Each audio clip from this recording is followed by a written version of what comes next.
Imagine a world where power knows no color, where the streets of Harlem echo with the whispers of deals made in the shadows, and where the line between ally and enemy blurs with every passing moment.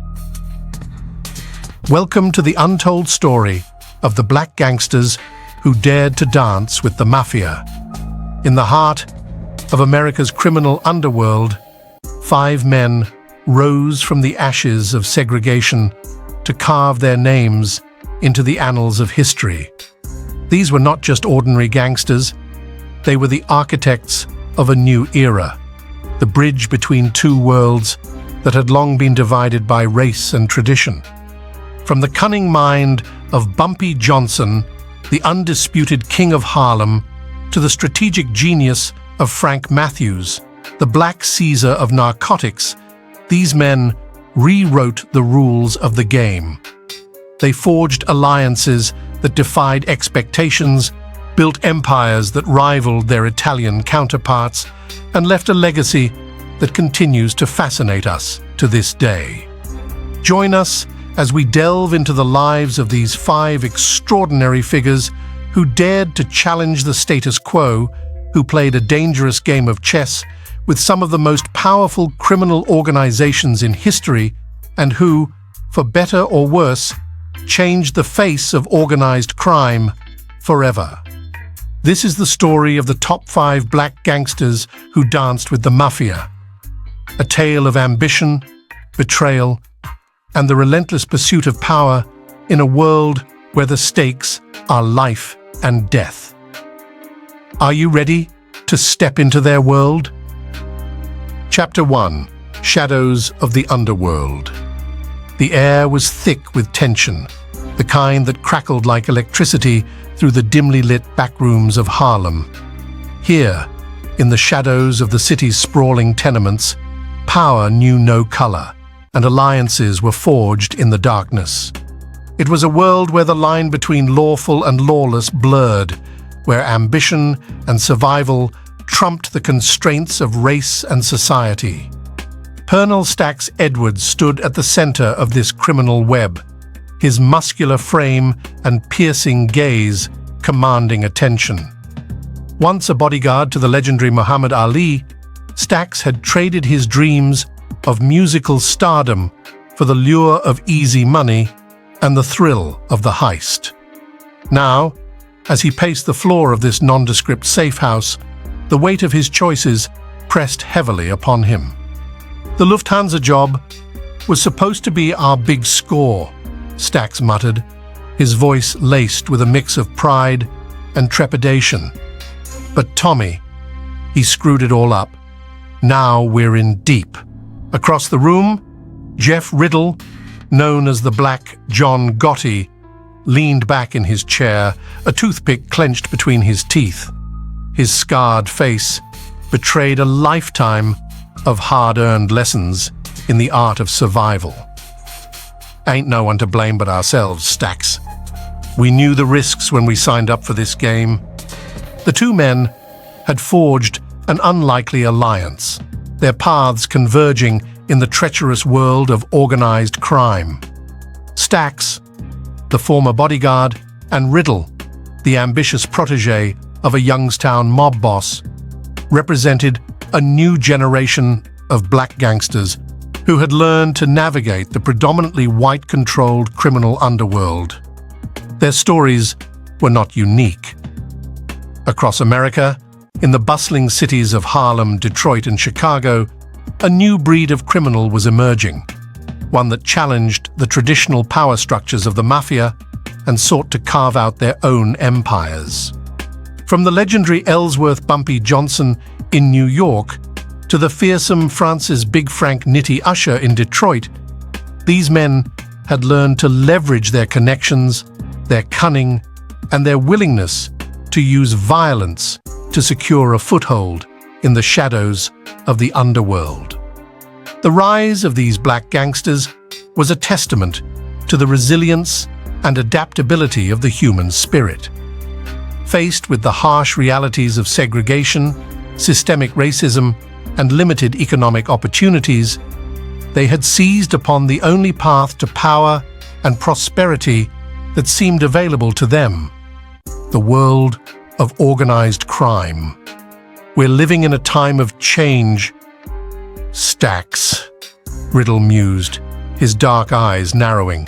The old ways are crumbling, and the new ones are being forged in the crucible of the streets. It's a jungle out there, and only the strong survive. The sound of a door creaking open interrupted their conversation, and a third figure emerged from the shadows. Big Frank Nitti Usher, his towering frame and scarred visage commanding the room. "You two better have a damn good plan to get us out of this mess," he growled, his deep voice rumbling like distant thunder. Usher's rise to power in Detroit's heroin trade had been built on a foundation of ruthless efficiency and an unwavering commitment to his criminal empire. He had navigated the treacherous waters of the Italian Mafia, becoming a valuable asset and a feared adversary, all while maintaining a complex relationship with the justice system. "We're working on it, Frank," Stacks replied, his brow furrowing with worry. "But the heat is on, and we can't afford any more mistakes. Not after what happened with Tommy." The mention of that name sent a shiver down the spines of the three men. Tommy DeSimone, once a close friend and trusted accomplice, had betrayed them, leading to the unraveling of the Lufthansa heist, one of the largest cash robberies in American history. The consequences of that fateful decision had reverberated through the criminal underworld, casting a long shadow over the lives of those who had dared to challenge the established order. As the trio sat in uneasy silence, the weight of their choices hung heavy in the air. The criminal landscape they navigated was a complex web of alliances, betrayals, and the constant struggle for power. And in this world, where the color of one's skin could mean the difference between success and failure, these black gangsters had learned to adapt, to forge their own paths, and to seize the opportunities that had long been denied them. The sound of a car engine rumbling outside broke the stillness, and the men tensed, their hands instinctively reaching for the weapons concealed beneath their clothing. In the world of the underworld, danger was never far away, and vigilance was the price of survival. Stacks, Riddle, and Usher exchanged a silent, knowing glance. They were part of a new generation, one that had risen from the ashes of segregation and systemic oppression to carve out a place for themselves in the shadows of America's criminal landscape. The impact of their actions would reverberate through the corridors of history, offering lessons on the intertwined nature of crime, culture, and the relentless pursuit of power. Chapter 2: The Rise of Black Gangsters. The shadows of the underworld had long been the domain of the Italian Mafia, a sprawling criminal empire that had carved out its territory through a ruthless combination of violence and cunning. But as the 20th century progressed, a new breed of gangsters began to emerge, men who refused to be confined by the color of their skin or the constraints of a segregated society. In the bustling cities of Harlem, Detroit, and Chicago, a generation of black gangsters rose to challenge the established order, forging alliances with the mafia and carving out their own empires in the shadows of the underworld. These men, driven by ambition, resilience, and a refusal to accept the limitations imposed upon them, would leave an indelible mark on the history of organized crime in America. Pernell Stacks Edwards, a former bodyguard to Muhammad Ali, had seen firsthand the power and influence wielded by the criminal elite. Growing up in the impoverished neighborhoods of Harlem, he had witnessed the harsh realities of segregation and the lack of economic opportunities available to young black men. Drawn to the allure of easy money and the thrill of the heist, Stax had traded his dreams of musical stardom for a life in the shadows. Across the country, in the gritty streets of Youngstown, Ohio, Jeff Riddle had risen through the ranks of the local mob, becoming a trusted lieutenant to the notorious Lenny Strollo. Known as the Black John Gotti, Riddle had honed his skills in the world of gambling and extortion, navigating the treacherous waters of the Italian Mafia with a cunning that belied his young age.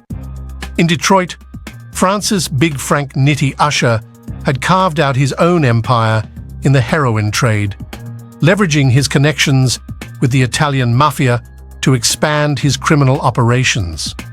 Usher's rise to power was marked by a ruthlessness that made him both feared and respected, a man who would stop at nothing to maintain his grip on the city's drug trade. Further west, in the bustling streets of Chicago, Mickey the Cobra Cogwell had become a vital link between the city's black street gangs and the Italian Mafia, shaping the flow of drugs and the distribution of power in the criminal underworld. Cogwell's cunning and charisma had allowed him to forge alliances that transcended racial boundaries, making him a formidable player in the game of organized crime. And in the heart of Harlem, Ellsworth Bumpy Johnson had risen to become the king of Harlem, a legendary figure whose influence and power extended far beyond the borders of his neighborhood. Johnson's story was one of resilience and ambition, a man who had learned to navigate the treacherous world of organized crime and emerge as a force to be reckoned with. These men, and countless others like them, represented a new generation of black gangsters who had seized upon the opportunities presented by the criminal underworld, leveraging their connections, their cunning, and their willingness to use violence to secure a foothold in a world that had long been dominated by the Italian Mafia. The rise of these black gangsters was a testament to the resilience and adaptability of the human spirit, a reflection of the systemic barriers and limited economic opportunities that had been thrust upon their communities. Faced with the harsh realities of segregation and discrimination, they had turned to the only path to power and prosperity that seemed available to them, the world of organized crime. As they navigated the treacherous waters of the underworld, these black gangsters encountered a complex web of alliances, betrayals, and the constant struggle for power. They forged connections with the Italian Mafia, leveraging their expertise and resources to expand their own criminal empires, while also maintaining a delicate balance between their ambition and the need to protect their communities. The stories of Pernell Stax Edwards, Jeff Riddle, France's Big Frank Nitti Usher, Mickey the Cobra Cogwell, and Ellsworth Bumpy Johnson were not unique, but rather a reflection of a larger trend that was unfolding across America. These men, and countless others like them, had seized upon the opportunities presented by the criminal underworld, using their cunning, their connections, and their willingness to use violence to carve out their own empires in the shadows of society. As the 20th century progressed, the criminal landscape in America continued to evolve, with the rise of these black gangsters challenging the traditional power structures of the mafia and shaping the trajectory of organized crime. Their stories, marked by both success and tragedy, would come to represent the complex interplay of race, power, and the relentless pursuit of the American dream. In the dimly lit back rooms and alleyways of the underworld, the shadows continued to conceal a world where ambition and survival trumped the constraints of race and society.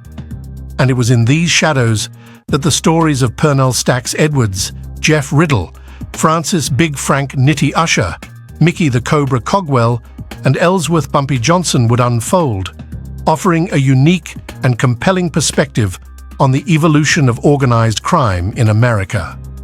Chapter 3. Pernell Stax Edwards. The air was thick with the scent of stale cigarettes and the lingering tension that permeated the dimly lit back room. Pernell Stax Edwards paced the floor, his muscular frame casting long shadows across the worn linoleum. Once a bodyguard to the legendary Muhammad Ali, Stax had traded his dreams of musical stardom for the lure of easy money and the thrill of the heist. Now, as he stood before his associates, Jeff Riddle and Francis Big Frank Nitti Usher, the weight of his choices pressed heavily upon him.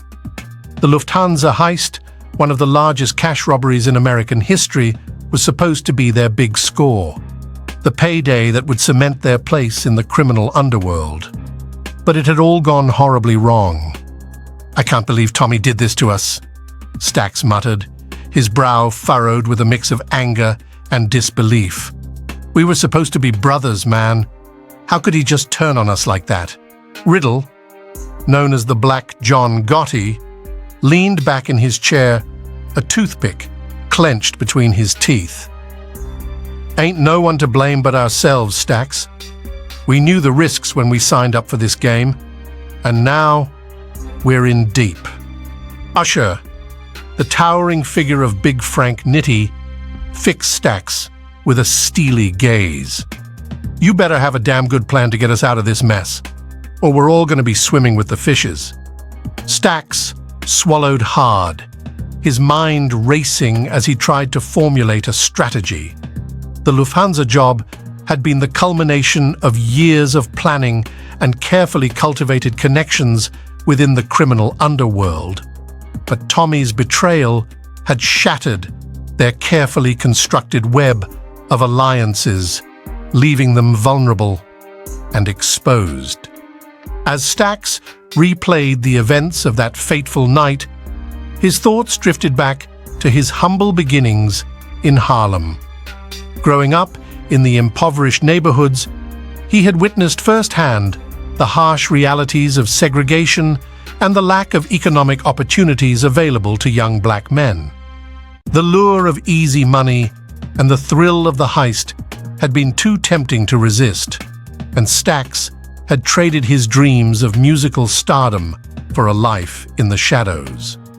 Now, as he stood before his associates, Stax couldn't help but wonder if he had made the right choice. The allure of power and wealth had blinded him to the true cost of his actions, and the consequences were beginning to catch up with him. "I should have known better than to trust that snake, Tommy," Stax muttered, his hands clenching into fists. "We were supposed to be a team, but he just couldn't resist the temptation to make a quick buck." Riddle nodded, his own experiences in the criminal underworld hardening his resolve. "That's the problem with this game, Stax. You can never trust anyone, not even your own blood. It's every man for himself out here." Usher's deep voice rumbled like distant thunder. "Well, we ain't got time to be pointing fingers. We got to figure out how we're going to get out of this mess before the heat comes down on us." The three men fell silent, each lost in their own thoughts as they contemplated their next move. Stax knew that the stakes had never been higher. The Lufthansa heist had put them in the crosshairs of the law, and the consequences of their actions were beginning to catch up with them. As he stared out the grimy window, Stax couldn't help but think about the path that had led him to this moment. He had once dreamed of being a musician, of using his talent to lift himself and his community out of the cycle of poverty and despair. But the allure of the criminal underworld had been too strong, and now he found himself trapped in a web of his own making. "I never wanted this, you know," Stax said, his voice barely above a whisper. I just wanted a better life, a way to take care of my family. But somehow, it all got twisted up. Riddle reached across the table, placing a hand on Stax's shoulder. We all got our reasons for being here, man. But the game don't care about that. It's all about survival, and right now, we gotta figure out how to survive. Usher's gruff voice cut through the silence. Well, sitting around feeling sorry for ourselves ain't gonna get the job done. We gotta start making some moves, and fast. The three men exchanged a silent, knowing glance. They were part of a new generation of black gangsters, men who had learned to navigate the treacherous waters of the criminal underworld and forge alliances with the Italian Mafia. But the Lufthansa heist had shaken the foundations of their carefully constructed empire, and they knew that they were running out of time. As they began to hash out a plan, Stax couldn't help but think about the path that had led him to this moment. The dreams of musical stardom had long since faded, replaced by the harsh realities of the criminal life. But deep down, he still yearned for that sense of purpose, that feeling of being in control of his own destiny. We gotta make this right, you guys, Stax said, his voice tinged with a desperate urgency. I can't let Tommy's betrayal be the end of us. We've come too far to let it all slip through our fingers. Riddle and Usher nodded, their own ambitions and desires fueling their determination. In the shadows of the underworld, where power knew no color and alliances were forged in the darkness, these three men had carved out a place for themselves. And they weren't about to let it all crumble, not without a fight. As the sound of a car engine rumbled outside, the trio tensed, their hands instinctively reaching for the weapons concealed beneath their clothing. In the world of the underworld, danger was never far away, and vigilance was the price of survival. Stax, Riddle, and Usher exchanged a silent, knowing glance. They were part of a new generation, one that had risen from the ashes of segregation and systemic oppression to carve out a place for themselves in the shadows of America's criminal landscape. The impact of their actions would reverberate through the corridors of history, offering lessons on the intertwined nature of crime, culture, and the relentless pursuit of power. Chapter 4. Jeff Riddle and the Shakedown. The dim lighting of the back room cast long shadows across the faces of the three men gathered around the rickety table. Pernell Stax Edwards paced the floor, his brow furrowed with worry, while Francis Big Frank Nitti Usher leaned back in his chair, his piercing gaze fixed on the third figure, Jeff Riddle, known as the Black John Gotti. Riddle's scarred face betrayed a lifetime of hard-earned lessons in the art of survival. As he sat there, a toothpick clenched between his teeth, the weight of his choices pressed heavily upon him. The Lufthansa heist, the infamous cash robbery that was supposed to be their big score, had gone horribly wrong, and now they were all facing the consequences. So, what's the plan, Riddle? Usher's deep voice rumbled like distant thunder. We can't just sit around and wait for the heat to come down on us. Riddle leaned forward, his eyes narrowing as he considered his next move. We gotta go back to the basics, Frank. Shakedowns, extortion, the usual rackets. That's where the real money is, and it'll keep the heat off our backs for a while. Stax paused in his pacing, his muscular frame casting a long shadow across the room. You really think that's gonna be enough? After what happened with Tommy, the cops are gonna be all over us. Riddle's scarred face hardened, a hint of anger flashing in his eyes. Tommy was a goddamn snake, Stax. We can't trust anyone in this game, not even our own blood. That's the first lesson I learned from Lenny Strollo. The mention of Strollo's name sent a shiver down Stack's spine. Lenny Strollo, the notorious mob boss who had taken Riddle under his wing, was a force to be reckoned with in the criminal underworld of Youngstown, Ohio. And Riddle, his protege, had learned well the art of navigating the treacherous waters of organized crime. Lenny taught me a lot, Riddle continued, his voice low and steady. How to make the right connections, how to shake down the right people, and when to use a little muscle to get the job done. Usher's lips curled into a grim smile. That's what I like to hear, Riddle. We're going to need that kind of edge if we're going to get out of this mess. Riddle's eyes narrowed as he leaned forward, his voice taking on a conspiratorial tone. I got a plan, but it's going to take some time to set it all up. We need to start making some moves, and fast. Stacks and Usher listened intently as Riddle laid out his strategy, his words laced with a confidence that belied the gravity of their situation.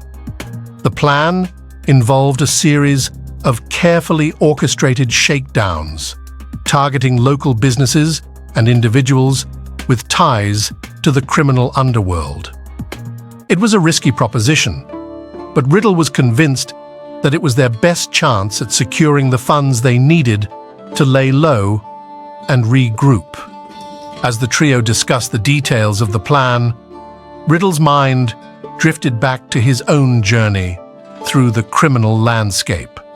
Growing up in the impoverished neighborhoods of Youngstown, he had witnessed firsthand the harsh realities of segregation and the lack of economic opportunities available to young black men. The lure of easy money and the thrill of the heist had been too tempting to resist, and Riddle had quickly risen through the ranks of the local mob.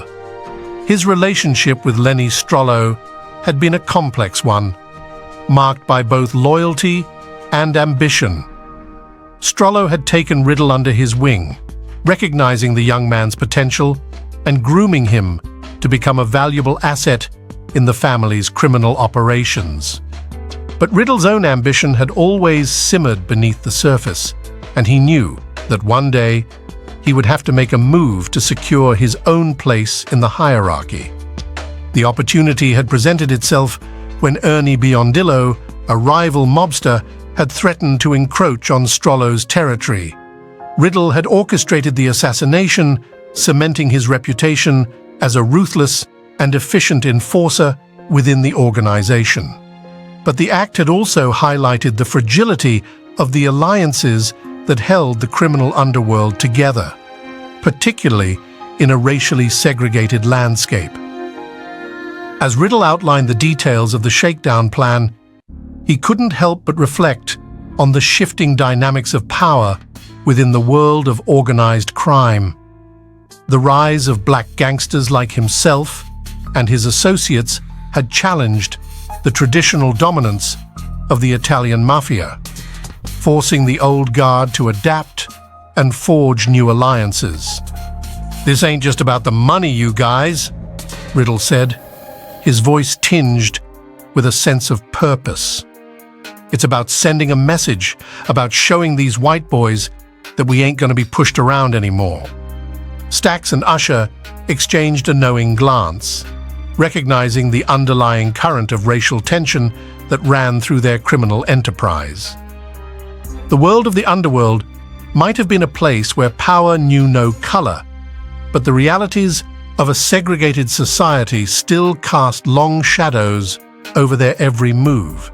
As the trio finalized the details of their plan, the sound of a car engine rumbling outside broke the stillness. Instinctively, their hands reached for the weapons concealed beneath their clothing, a reminder that in the world of the underworld, danger was never far away. Riddle, Stacks, and Usher exchanged a silent, knowing glance. They were part of a new generation of black gangsters, men who had learned to navigate the treacherous waters of the criminal underworld and forge alliances with the Italian Mafia. But the Lufthansa heist had shaken the foundations of their carefully constructed empire, and they knew that they were running out of time. As they stepped out into the night, the weight of their choices hung heavy in the air.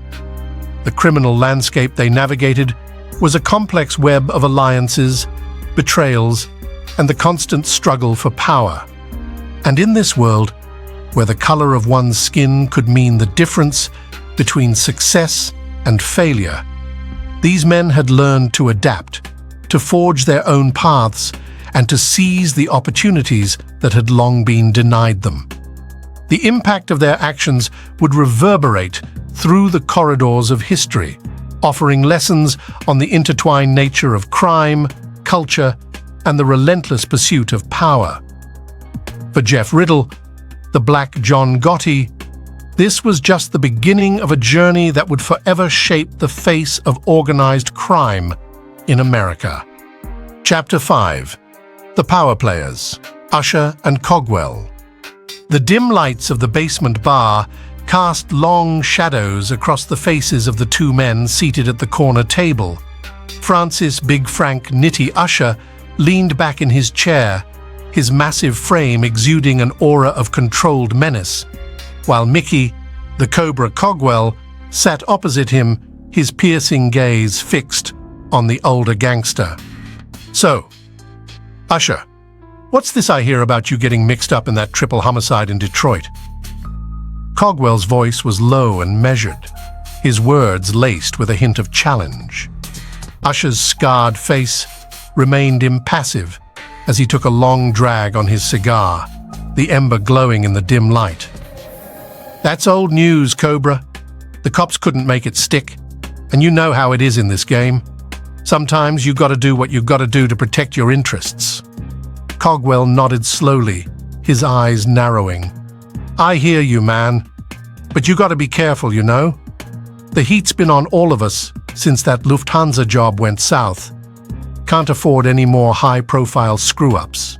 Usher's lips curled into a humorless smile. "Don't you worry about me, Cobra. I know how to handle the heat. Besides, I got connections that you city boys can only dream of." He leaned forward, his voice dropping to a conspiratorial whisper. "You heard about what I've been doing with the Giacalone brothers down in Detroit?" Cogwell's eyes widened slightly, his interest peaked. "Yeah, I've heard the rumors. You and the Italians, huh? That's a bold move even for you, Usher." Usher chuckled, the sound rumbling deep in his chest. "Bold, maybe. But it's also smart. You can't survive in this game without making the right alliances, no matter what color your skin is." Cogwell nodded, his mind racing as he considered the implications of Usher's words. The relationship between black gangsters and the Italian Mafia had always been a complex and often tense one, marked by both cooperation and competition. But Usher's ability to forge such a powerful alliance was a testament to his cunning and influence. "So what's your angle, Usher?" Cogwell asked, leaning forward. "What's in it for you?" Usher's eyes narrowed as he took another drag on his cigar. "Power, Cobra. Pure and simple. The Giacalones know I can deliver, and they respect that.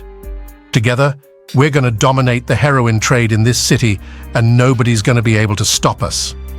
Cogwell whistled softly, his mind whirling with the implications of Usher's plan. The heroin trade had long been a lucrative but treacherous business, with the Italian Mafia and black street gangs vying for control. Usher's alliance with the Giacalones could shift the balance of power in a significant way. "You know, Usher, you might be onto something there," Cogwell said, his tone thoughtful. "I've been looking to expand my own operations, and the Italians could be a valuable asset. Maybe we should talk about working together on this." Usher's eyes narrowed as he considered Cogwell's proposal. The two men had long been rivals, their respective criminal empires overlapping in certain areas.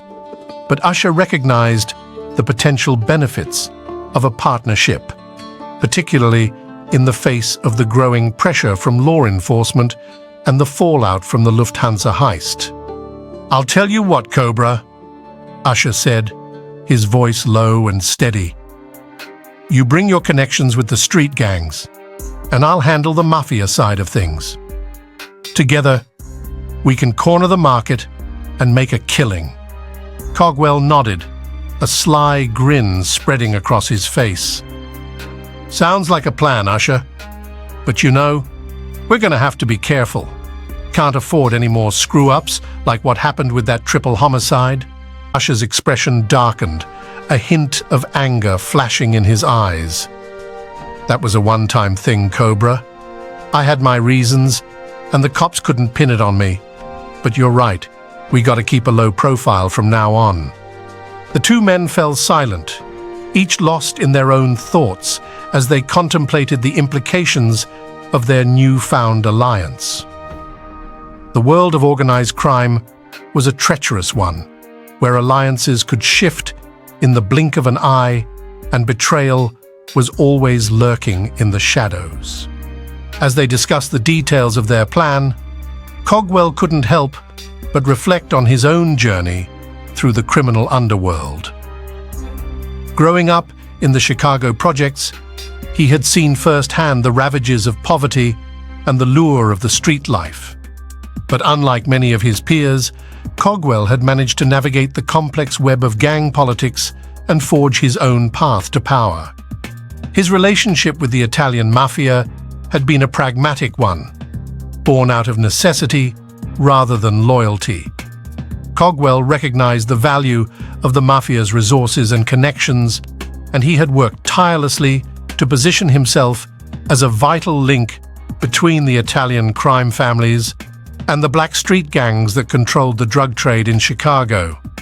But Cogwell's ambition had always been tempered by a sense of responsibility to his community. He knew that the drug trade had devastated the lives of countless young people, and he had made a conscious effort to mitigate the impact of his criminal activities on the neighborhoods he claimed to protect. As he listened to Usher outline his plans for the heroin trade, Cogwell couldn't help but feel a twinge of unease.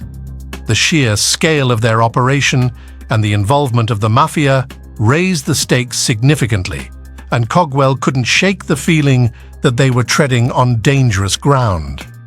"You sure you can handle the Italians, Usher?" Cogwell asked, his voice laced with a hint of skepticism. "I mean, you're good, but those guys play for keeps, you know?"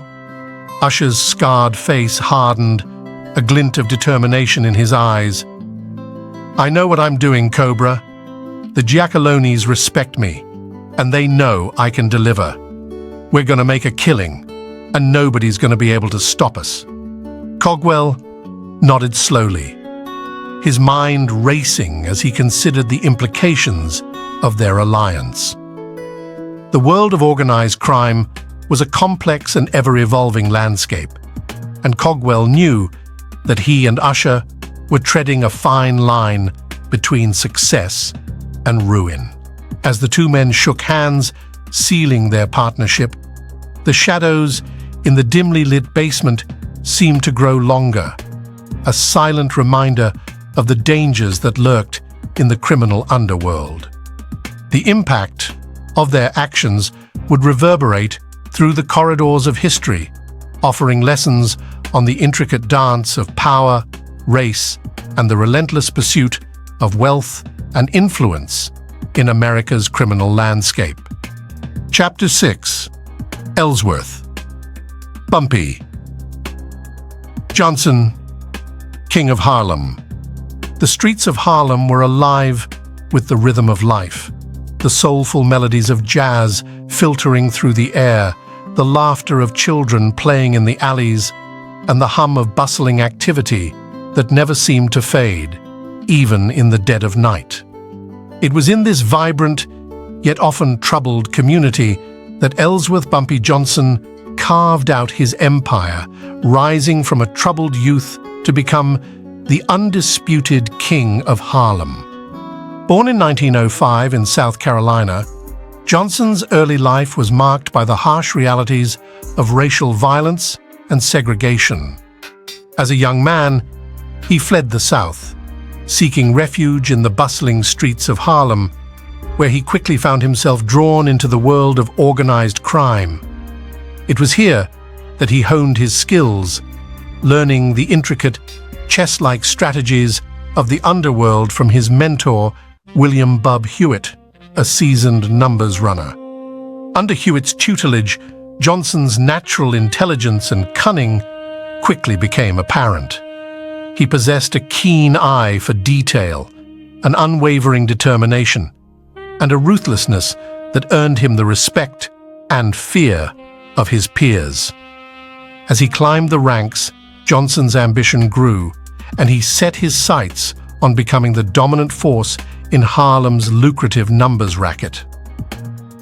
The stage was set for a showdown with the notorious Dutch Schultz, a powerful Italian-American gangster who had long since staked his claim on Harlem's criminal enterprises. The ensuing numbers war was a brutal and bloody affair, with both men vying for control of the lucrative underground betting operations that fueled the neighborhood's economy. Johnson's strategy was calculated and precise, leveraging his deep connections within the community to outmaneuver Schultz at every turn. He forged alliances with local businesses, politicians, and even the police, creating a web of influence that allowed him to maintain a firm grip on the numbers racket. His ruthlessness, however, was not without consequence, and the bodies of Schultz's men began to pile up as the war raged on. Ultimately, Johnson's cunning and resilience paid off, and he emerged victorious, solidifying his position as the undisputed king of Harlem. But his triumph was not without a heavy price. The violence and bloodshed that had accompanied his rise to power weighed heavily on his conscience, and he began to grapple with the moral implications of his actions. "I didn't want to be a gangster," Johnson would later reflect. "I wanted to be a businessman, to provide for my community." But the world I found myself in didn't leave much room for that kind of dream. As Johnson's power and influence grew, he sought to balance his criminal enterprises with a sense of social responsibility. He invested in local businesses, provided jobs and opportunities for the people of Harlem, and even used his connections to help secure funding for community development projects. In many ways, Johnson saw himself as a protector, a Robin Hood-esque figure who used the spoils of his criminal activities to uplift and empower his community. Yet, the duality of his nature was never far from the surface. Johnson's ruthlessness and ambition were never far from the surface, and he was willing to use violence and intimidation to maintain his hold on Harlem's underworld. His complex relationship with the Italian Mafia, whom he both cooperated and competed with, further highlighted the intricate web of power and alliances that defined the criminal landscape of the 20th century. Johnson's legacy would be cemented in popular culture, with his life story inspiring numerous films and books, each offering a different perspective on the King of Harlem. Some portrayed him as a Robin Hood-like figure, fighting for the rights of his community, while others depicted him as a cold-blooded criminal, willing to do whatever it took to maintain his grip on power. But the truth, as it often is, lay somewhere in between. Johnson was a complex and multifaceted individual, driven by a desire for wealth and influence, but also haunted by the moral consequences of his actions. His story serves as a powerful reminder of the intertwined nature of race, power, and crime in America, and the enduring impact that individuals can have on the course of history. As the sun set over Harlem, casting long shadows across the bustling streets, the legacy of Ellsworth Bumpy Johnson continued to loom large, a testament to the resilience, ambition, and moral complexities that defined the criminal underworld of 20th century America. If you've enjoyed this deep dive into the fascinating world of Bumpy Johnson and the black gangsters who danced with the mafia, we invite you to join our community of history enthusiasts. Don't forget to like this post, leave a comment sharing your thoughts on Johnson's legacy, and subscribe to our channel for more captivating stories from the criminal underworld. Help us spread these untold tales by sharing this post with your friends and family. Together, let's continue to explore the complex tapestry of American history. Stay tuned for our next episode. Thank you for watching.